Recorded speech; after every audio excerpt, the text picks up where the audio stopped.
Monsieur Slimane Melouka, bonjour. Bonjour.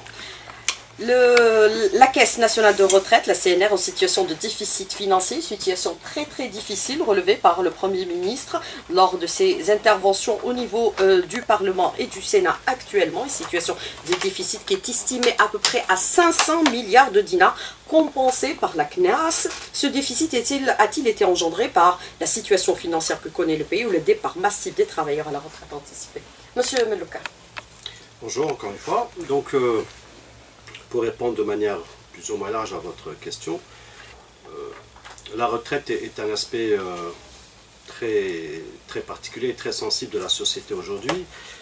Et c'est pour ça que le gouvernement, de manière générale, et monsieur le Premier ministre en particulier, se penche et s'est penché de manière très particulière sur la question, parce qu'effectivement, la Caisse nationale des retraites traverse aujourd'hui une période, depuis quelques années du moins, une période de perturbation très importante en matière de finances, à cause des départs massifs d'un côté en retraite, notamment accentués par le dispositif de la 97-13 qui permettait aux travailleurs de partir à un âge précoce, et de l'autre côté par la baisse de l'emploi engendrée par les difficultés financières que traverse aujourd'hui le pays, sachant que les retraités sont pris en charge exclusivement par les cotisations des travailleurs. C'est pour ça qu'aujourd'hui, il faudrait peut-être rappeler le fait que la caisse de retraite vit principalement, je disais, des cotisations.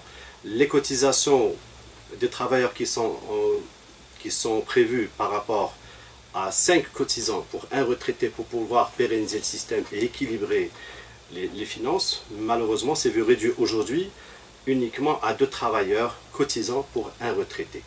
Du fait que nous avons environ 6 millions de cotisants pour un nombre de 3 millions de retraités.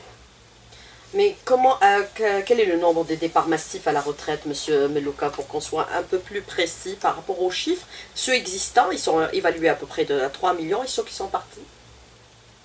Oui, ceux qui sont partis au fil des années. Par rapport à la proportionnelle. Si je dois vous donner à titre d'exemple, en 2015, nous avons eu 150 000 partants. En 2016, on s'est retrouvé avec 180 000 partants. Les prévisions pour l'année en cours tournent autour de 40, 45, peut-être jusqu'à 50 000 partants au maximum. Donc vous remarquerez que nous avons quand même engendré par l'abrogation de l'ordonnance qui a institué la pré-retraite un départ qui s'est amoindri quand même des 2 tiers.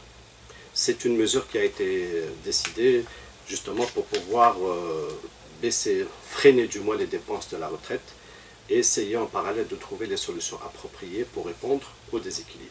Mais à combien sont évaluées aujourd'hui les dépenses de la retraite, monsieur Melouka? Les dépenses de la retraite, pour que l'auditeur le sache, il y a, comme je le disais tout à l'heure, les cotisations des salariés. Nous avons aujourd'hui une dépense qui dépasse les 900 milliards de dinars, annuellement bien sûr. Il y a par ailleurs une contribution de l'État qui compense à peu près environ 140 milliards de dinars annuellement, ce qui fait un total qui dépasse les 1000 milliards de dinars. La contribution de l'État, en fait, elle vient en appoint par rapport à certaines couches défavorisées pour pouvoir augmenter leur pouvoir d'achat et réajuster un peu leur pension. Je cite à titre d'exemple les gens qui n'ont pas assez d'années de cotisation et qui avaient atteint l'âge de retraite, principalement les allocataires, ainsi que les petites pensions. Alors on estime la hausse des dépenses de la retraite en 2016 à hauteur de 18%. Mensuellement, vous dépensez l'équivalent de 73 milliards de dinars. Mais la question, monsieur Melouka, comment en sommes-nous arrivés à cette situation? Puisque déjà, dans votre intervention en 2015, vous affirmez qu'il n'y avait aucune menace sur le système de sécurité sociale, à savoir notamment ce qui concerne la retraite. Est-ce qu'il n'y a pas une sorte de contradiction en très peu de temps? En fait, si on doit revenir un peu en arrière, en 2012, les équilibres étaient très favorables du fait qu'il y avait eu à l'époque des augmentations de salaire très importantes. C'est pour ça que je reviens encore une fois à l'histoire du fait que les pensions sont maintenues ou sont versées de manière régulière quand les cotisations sont importantes. C'est ce qui s'était passé en 2012, il y avait eu des augmentations de salaire très importantes qui avait permis justement à la Caisse nationale des assurances sociales, qui, je le rappelle, prélève les cotisations pour le compte de la caisse de retraite, et pour son propre compte bien sûr, ainsi que pour d'autres caisses, ces augmentations à l'époque avaient permis justement de pouvoir rééquilibrer le système et pouvoir prendre en charge aisément les dépenses de 2012-2013. Malheureusement, dans le même sens, ceux qui avaient eu des augmentations importantes avec des effets rétroactifs ont bénéficié de la disposition à l'époque de l'ordonnance qui leur permettait de partir à un âge précoce, de pouvoir augmenter donc leur pension de retraite, et sont partis dans les 2012-2013 aussi, il y a eu beaucoup de partants. C'est ce qui a fait qu'on a quand même pu tenir le coup sur le plan des finances entre 2012 et 2013, mais c'est à partir de 2014 que le déséquilibre s'est accentué. Du fait que en 2014, on a eu besoin d'une compensation qui dépassait les 200 milliards de dinars, et c'est pour ça qu'on a tiré la sonnette d'alarme à l'époque. Si vous vous rappelez, on avait discuté de la question. Vous m'avez dit qu'à l'époque, on disait que les choses allaient bien. Si le sujet était déjà débattu à l'époque, c'est que la situation était devenue quand même très tendue. Et notre appel à l'époque en 2015, c'était pour rassurer les citoyens et freiner un peu l'engouement des gens à vouloir partir à un âge précoce. Malheureusement, le fait que le sujet a été débattu à plusieurs niveaux a fait que les gens ont été pris de panique, et c'est ce qui a engendré des départs très massifs en 2015 et en 2016, ce qui a poussé le gouvernement à prendre une décision hâtive et mettre en place l'abrogation de l'ordonnance de pré-retraite pour pouvoir maintenir l'équilibre, du moins pour pouvoir assurer les dépenses. Mais il y a d'autres départs importants pour cette année également, puisqu'il y a eu une disposition exceptionnelle envisagée et mise en place par le chef de l'État pour 2017-2018 déjà. La disposition exceptionnelle... Une dérogation. La disposition exceptionnelle permettait aux gens qui avaient 58 ans en 2017, mais avec la condition sine qua non d'avoir 32 années de cotisation, de pouvoir partir par le biais du dispositif. Mais l'impact sur le plan social n'est pas très important. Donc, par contre, nous avons remarqué que beaucoup de gens ont décidé de rester au-delà des 60 ans parce que le nouveau dispositif qui est entré en vigueur le 1er janvier 2017 a abrogé certes d'un côté le départ à un âge précoce, avant les 60 ans, fixé par la loi, mais par ailleurs a permis à ceux qui voulaient rester au-delà des 60 ans de pouvoir rester jusqu'à l'âge de 65 ans s'ils le désiraient. Pour certains, ils n'avaient pas les années de cotisation suffisantes. Pour d'autres, les salaires n'étaient pas très importants, donc ils ont décidé de rester. Et là, nous avons remarqué que beaucoup de gens quand même ont décidé de rester au-delà de l'âge de 60 ans.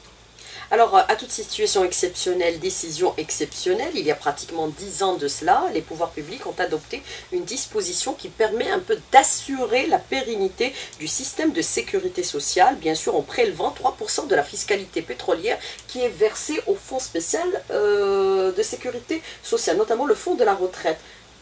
Est-ce qu'on ne peut pas puiser du fonds de la retraite au lieu de recourir à l'endettement auprès de la CNAS? Parce que ça fragilise à la fois les deux systèmes. Celui de sécurité sociale et celui de la retraite. Pour pouvoir assurer les paiements des années 2014, 2015, 2016, excusez-moi, 2015, 2016 et 2017, nous avons dû recourir à des fonds qui nous ont été apportés en additif de la part de la Caisse nationale des assurances sociales et de la Caisse nationale de l'assurance chômage. Cette compensation a été de l'ordre de 900 milliards de dinars. Aujourd'hui, et je tiens à remercier vivement Monsieur le Président de la République et Monsieur le Premier ministre de s'être penché particulièrement sur ce déficit, puisque la décision a été prise par Monsieur le Premier ministre à l'effet d'apporter un complément de 500 milliards de dinars pour compenser un peu le déficit auprès de la sécurité sociale de manière générale. Parce qu'il faut effectivement, il a ordonné le versement de 500 milliards de dinars à la Caisse nationale de retraite. Voilà. Par la et pour votre gouvernement, donc pour revenir à votre question, sachez que le fonds spécial de retraite qui a été instauré à l'époque par M. le Président de la République, pour un taux de 2% à l'époque, augmenté à 3% par la suite, de fiscalité pétrolière. De fiscalité pétrolière, a pu jusqu'à l'heure actuelle engendrer un montant de 460 milliards de dinars uniquement. Ce qui est loin de pouvoir compenser le manque et les besoins actuels. Et ce fonds, quand il a été mis en place à l'époque, était prévu pour les générations futures et non pas pour répondre à un besoin des générations actuelles, parce que là, ça fait à peine 10 ans que le fonds a été mis en place. La dotation de ce fonds, c'est 460 milliards de dinars actuellement. Oui. On ne peut pas le toucher? On le laisse pour plus tard? Oui, on le laisse pour plus tard. Mais comment vous allez faire aujourd'hui pour compenser la CNAS? Parce que c'est un endettement en définitive, monsieur Meloukala. Aussi, c'est une autre difficulté à laquelle vous êtes confronté. Nous espérons que dans le futur, le système va pouvoir peut-être nous permettre d'augmenter les cotisations. Enfin, je veux dire d'augmenter la quote-part de la caisse de retraite si l'emploi va être renfloué, s'il va y avoir de l'activité, notamment dans le secteur du bâtiment et dans les différentes entreprises, si jamais il y a un redressement de la situation en matière de finances, donc ça va engendrer de l'emploi et cet emploi va nous permettre d'augmenter les cotisations. Donc on verra dans le futur. Mais comment est la situation actuellement? Difficile, très très très difficile. On pourrait arriver à une situation de non-paiement des pensions de retraite?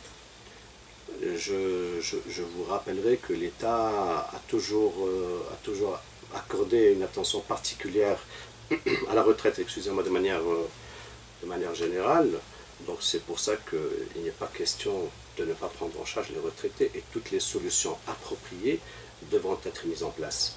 La décision, on le rappelle encore une fois, qui a été prise par le Premier ministre est indicative à plus d'un titre. Ce n'est pas irréversible, il y a des solutions aujourd'hui sur lesquelles vous êtes en train de travailler? Nous devons travailler sur des solutions.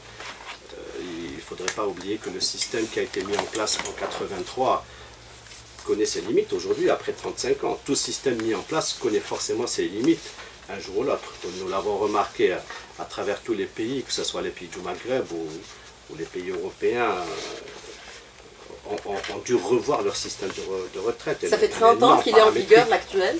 Est-ce qu'on peut considérer qu'il est arrivé à ses limites? Il faut le réformer. Depuis 1983, il a été mis en place depuis 1983. Il ne faut pas oublier que beaucoup de mesures positives ont été apportées aux citoyens. Il y a eu beaucoup de revalorisations annuelles. Il y a eu des revalorisations exceptionnelles, notamment en 2012 par M. le Président de la République. 12%.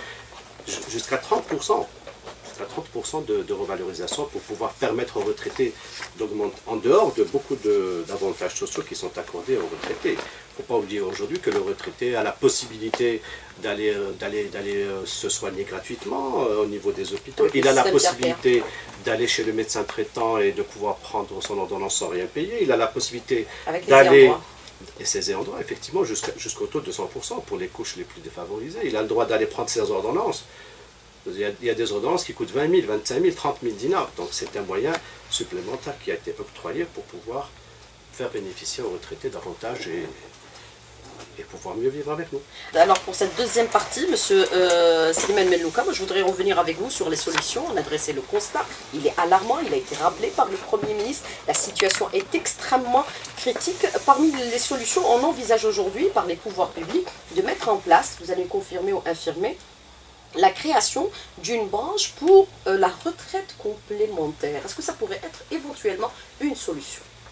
C'est l'une des solutions qui a déjà été envisagée et qui doit être envisagée. Le système de retraite complémentaire est déjà instauré au niveau de certaines mutuelles, mais c'est un débat qui est lancé sur la question. En fait, on ne fait que s'inspirer de ce qui se passe dans des pays développés qui ont déjà mis en place cette procédure et qui a donné ses résultats.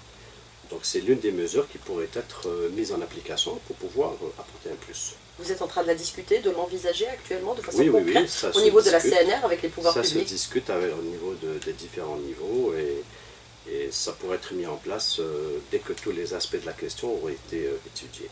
D'autres pistes sont envisagées également ou d'autres solutions, M. Menlouka? On doit trouver d'autres pistes. D'ailleurs, aujourd'hui, on trouve encore anormal que malgré le fait qu'on a essayé de sensibiliser toutes les couches de la société, que ce soit les travailleurs eux-mêmes, que ce soit les représentants syndicaux, dans le sens où on ne peut pas maintenir le cap de ce système avec les paramètres actuels. Il y a eu une levée de bouclier, vous avez remarqué, de la part des syndicats par rapport à l'abrogation du système de la retraite anticipée, alors qu'aujourd'hui on le voit clairement et nettement que nous ne pouvons pas continuer à pouvoir prendre en charge les retraités avec ce genre de système. Et obligatoirement, nous devons réformer et nous pencher sur la question, pas à court terme, mais peut-être à moyen et à long terme, tel que cela se fait dans d'autres pays. Vous avez remarqué que dans certains pays, il y a des gens qui partent à 67 ans et 69 ans, avec des taux de pension très bas. Vous avez certains pays qui prennent en charge les gens à partir de 65-67 et qui, pour un nombre d'années d'activité de 40 ans, ils arrivent à peine à faire 50% de pension de retraite. Alors que chez nous, vous avez remarqué qu'avec 32 ans d'années d'activité, nous avons quand même un taux de 80%. Mais comment se fait-il que l'ordonnance 97-13 instituée le 31 mai 1997 avait un caractère exceptionnel par rapport à une situation délicate que traversait le pays à l'époque, soit devenue, c'est-à-dire un fait accompli, qu'aujourd'hui il y a tout un lever de bouclier pour son annulation, même si elle a été faite? Oui, ben, cette ordonnance avait été mise à l'époque suite à l'intervention du Fonds monétaire international qui nous avait obligés à mettre en place un système de ce style. La politique d'ajustement structurel. Exactement, mais par la suite, quand on a essayé de rediscuter de la question, les différents partenaires à l'époque avaient insisté pour le maintien de ce système. Et le système a été maintenu parce que l'équilibre financier le permettait, excusez-moi, mais le débat a été lancé sur la question depuis les années 2006-2007. Et ça n'a pu aboutir que 10 ans plus tard, parce que vous savez ce qui se passe quand il s'agit de tractation et de dialogue sur la question en matière de droits sociaux. C'est très difficile de faire accepter certaines choses aux citoyens. Mais avec le système dérogatoire pour les 2 prochaines années, c'est-à-dire 2017 et 2018, d'autres départs à la retraite sont envisagés par rapport à la proposition? Les départs ne sont pas très massifs, la demande est pratiquement très restreinte, donc très peu de gens sont concernés par la question, donc l'impact sur le plan financier n'est pas très important.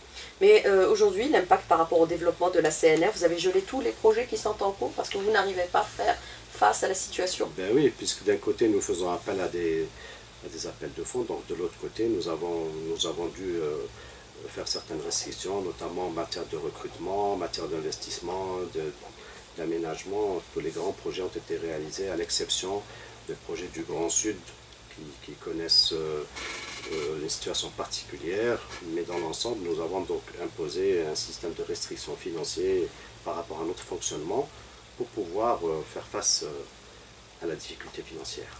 Alors, la réforme du système de retraite, vous dites qu'il est impératif de le mettre en œuvre. Qu'est-ce qu'il faudrait envisager? Ben, écoutez, ce n'est pas à moi de vous répondre à la question. C'est les équipes techniques qui doivent se charger de la question et étudier la chose pour ne pas retomber justement dans la difficulté. Je le disais tout à l'heure, en 2007, on avait parlé de la réforme de l'ordonnance 97-13 parce qu'on voyait déjà la chose venir. Il a fallu 10 ans pour qu'elle soit mise en place, pour qu'elle soit abrogée. Aujourd'hui, il faudrait penser sérieusement à la question, comme je l'ai cité encore une fois tout à l'heure, les prévisions, c'est des prévisions à moyen et à long terme qu'il faudrait mettre en place. On ne peut pas se permettre d'attendre encore plus. Il faut réfléchir sérieusement à la question pour pérenniser le système. Il ne faut pas oublier que la sécurité sociale est un tout. Vous avez parlé tout à l'heure de dépenses importantes. Les fonds qui nous sont apportés par la CNAS font en sorte que même la CNAS subit aujourd'hui des difficultés très importantes en matière de finances. Et pour donc maintenir en place tout le système de sécurité sociale, que ce soit les assurances sociales ou la retraite, il faut se pencher sérieusement sur la question, notamment par rapport aux cotisations. Donc déjà, notre ministère de tutelle s'est sérieusement penché sur la question du recouvrement et beaucoup de mesures sont mises en place pour pouvoir recouvrer les montants qui nous sont dus en matière de cotisation, parce qu'il ne faut pas oublier qu'il y a beaucoup d'informels, il y a beaucoup de gens qui sous-déclarent les salaires, il y a beaucoup de gens qui ne déclarent pas leurs employés. Beaucoup de gens ont vécu la situation et aujourd'hui, beaucoup de nos retraités se sont rendus compte que leurs employeurs ne les déclaraient pas et ne cotisaient pas. Donc c'est déjà un moyen supplémentaire qui a été mis en place pour pouvoir récupérer nos dus. Mais quel est aujourd'hui le volume des non-recouvrements? Est-ce qu'on a des indicateurs chiffrés éventuellement, M. Meloka? Et est-ce que le non-recouvrement pourrait compenser le déficit en soi? Il est très difficile dans notre société aujourd'hui de pouvoir, du fait que les gens échappent au fisc et au parafisc par tous les moyens nécessaires, il y va parce que le système est un système déclaratif.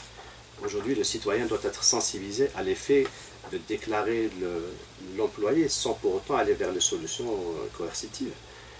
Malheureusement, nos citoyens, on les remarque au quotidien, essaient de trouver les subterfuges nécessaires pour se dérober à leurs obligations en matière de cotisation. Je ne cite pas l'ensemble, mais beaucoup de gens payent de manière régulière, effectivement, et beaucoup de gens se dérobent. Donc aujourd'hui, il faudrait qu'on sensibilise toute la société par rapport à la prise en charge des retraités qui sont aujourd'hui en paiement, et puis surtout aussi à la situation des futurs retraités qui sont aujourd'hui les travailleurs. Mais justement, par rapport à ce que vous avez déclaré dans la première partie de l'invité de la rédaction, vous avez estimé que pour atteindre une situation d'équilibre, il faudrait 5 cotisants pour un retraité. Or que la situation actuelle est de 2 travailleurs pour un retraité. Exact. Cela signifie que quelque part, il n'y a pas de recrutement, il n'y a pas d'emploi. Ben oui, l'emploi aujourd'hui est devenu une denrée rare, vous l'avez remarqué, et c'est un phénomène qui a été engendré par la crise financière que traverse le pays. C'est pour ça qu'on se retrouve dans une situation de malaise, parce que d'un côté nous avons un nombre important de retraités, et de l'autre côté nous avons un nombre restreint de cotisants, et cette restriction, vous l'avez bien dit, est engendrée par la faiblesse de l'emploi. Il ne faut pas oublier aussi que le secteur fait beaucoup d'efforts dans ce sens. Et beaucoup de micro-entreprises ont été créées pour pouvoir créer de l'embauche et renflouer, mais ça reste insuffisant. Alors des questions des auditeurs, faut-il aller vers un débat national autour de cette question qui concerne tout le monde? Oui, c'est l'objectif même de notre débat, et c'est l'objectif du message que nous sommes en train aujourd'hui de lancer à tous les acteurs de la question, que ce soit le citoyen ou que ce soit le gouvernement ou le partenaire. Il faut qu'il y ait un consensus, il faut que les gens dialoguent sur la question. La revalorisation annuelle de la retraite risque-t-elle d'être compromise aujourd'hui avec la situation que connaît aujourd'hui la CNR? Monsieur Melouka, autre question. La revalorisation, je l'ai cité tout à l'heure, elle a connu des pics qui sont partis jusqu'à 30% en 2012. Situation exceptionnelle, décidée par le chef de l'État. Par la suite, malgré les difficultés qu'a traversé la caisse de retraite, la revalorisation a été maintenue, elle n'a jamais été supprimée. Également cette année. Également cette année, elle a été estimée à 2,5, ce qui a engendré une dépense supplémentaire de 20 milliards de dinars quand même par rapport à 2,5% de revalorisation. Il n'a jamais été question de revenir sur la question. C'est une instruction de M. le Président de la République, elle est maintenue et elle est revalorisée chaque année.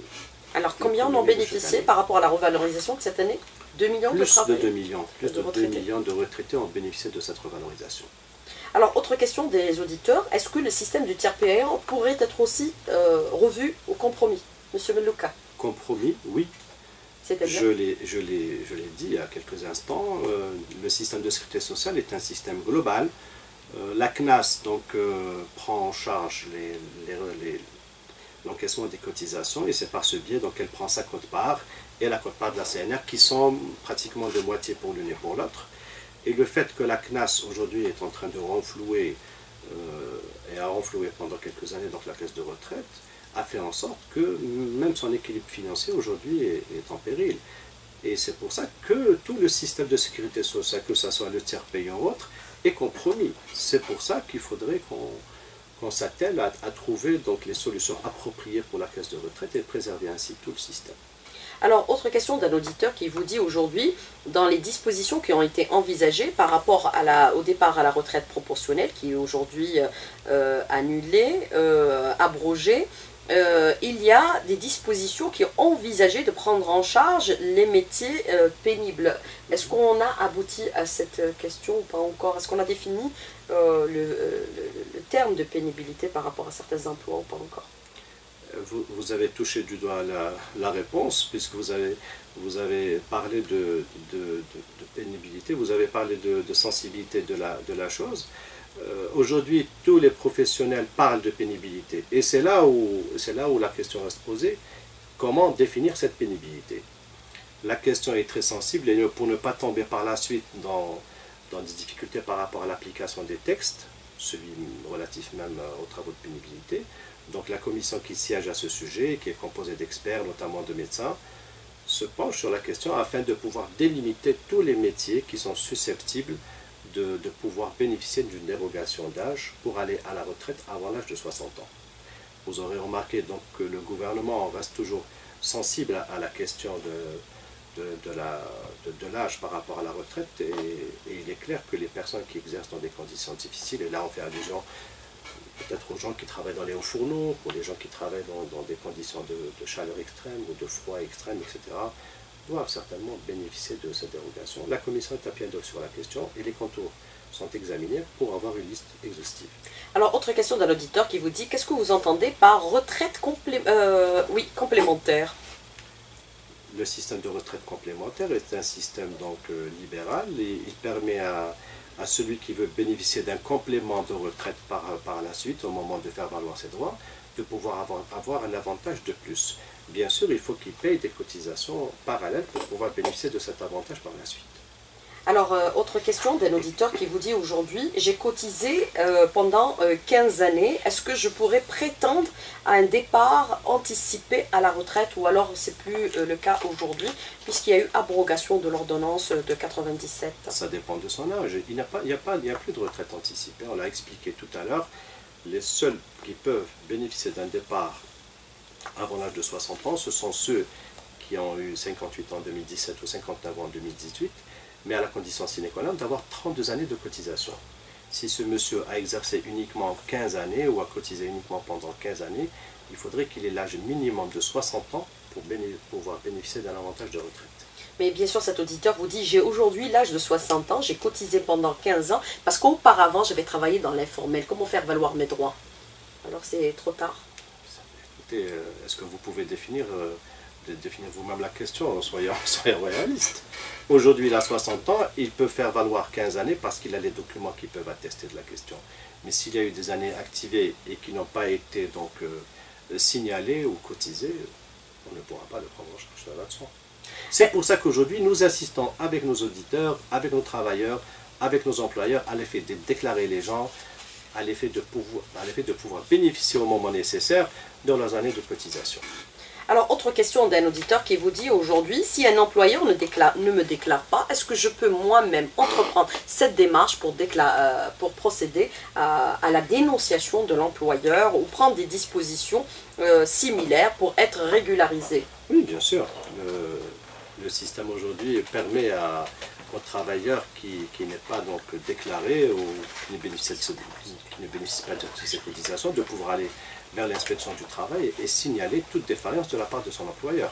L'inspection du travail ne passe pas forcément par des mesures coercitives, elle passe d'abord à un dialogue, elle invite donc l'employeur à régulariser pour pouvoir trouver un terrain d'entente sans aller sur un terrain litigieux ou de contentieux. Mais il est arrivé d'aller vers un terrain de contentieux avec certaines oui, entreprises. quand l'employeur refuse, au moment où il est invité à se présenter par les services d'inspection du travail, s'il refuse de reconnaître les années d'activité, c'est normal, la personne, sur la base d'un PV de non-conciliation, elle a la possibilité d'aller recourir vers le système judiciaire. Alors, est-ce qu'aujourd'hui, avec la situation que nous connaissons, qui est difficile, et avec un peu l'inflation, on risque aujourd'hui de connaître encore beaucoup plus de problèmes, puisque nous savons que nos retraites, avec même la revalorisation annuelle, n'arrivent pas à subvenir parfois aux besoins de certains retraités? L'État a mis en place beaucoup d'avantages pour le retraité aujourd'hui. Le retraité qui a moins de 20 000 dinars est exonéré du paiement de l'impôt sur le revenu. Le retraité a la possibilité donc de bénéficier gratuitement, je l'ai dit tout à l'heure, des soins, d'aller consulter gratuitement chez les médecins conventionnés, de récupérer ses médicaments. Il a des subventions sur les denrées alimentaires. Combien profitent de ce système un peu aujourd'hui, monsieur Melouka? Nous avons 3 millions de retraités. Avec leurs ayants droit, ils sont combien pratiquement à bénéficier de ce système? Nous avons 3 millions de retraités. Nous avons sur les 3 millions, 1 million d'ayants droit qui pour certains perçoivent des pensions très faibles quand la pension de réversion est partagée entre 3 ou 4 ayants droit. Nous avons 1 million de retraités qui ont bénéficié du dispositif, donc qui ont des pensions quand même assez importantes. Et nous avons le reste, c'est le 1 million de retraités qui perçoivent les pensions de manière directe. Alors, dernière question d'un auditeur qui vous dit pourquoi vous êtes en situation d'hors-la-loi, ne pas avoir appliqué le décret présidentiel du 1709 du 14 mars 2017 concernant la période de service national qui doit être pris en considération. La période de service national est prise en considération dès que la personne désire bénéficier de sa retraite à l'âge de 60 ans. Le dispositif de départ avant l'âge de 60 ans ne prévoit pas la prise en charge des 2 années. Donc, mais ce système aujourd'hui n'est plus d'actualité puisque pour la plupart, ils partent à 60 ans. Les gens qui veulent toujours bénéficier de l'avantage de partir à 58 et 59 ans ne peuvent bénéficier de ce dispositif. Monsieur Slimane Melouka, merci d'avoir répondu à nos questions et d'avoir été en direct avec nous ce matin dans le studio. Merci beaucoup. Merci à vous. Bonne chance. Au revoir.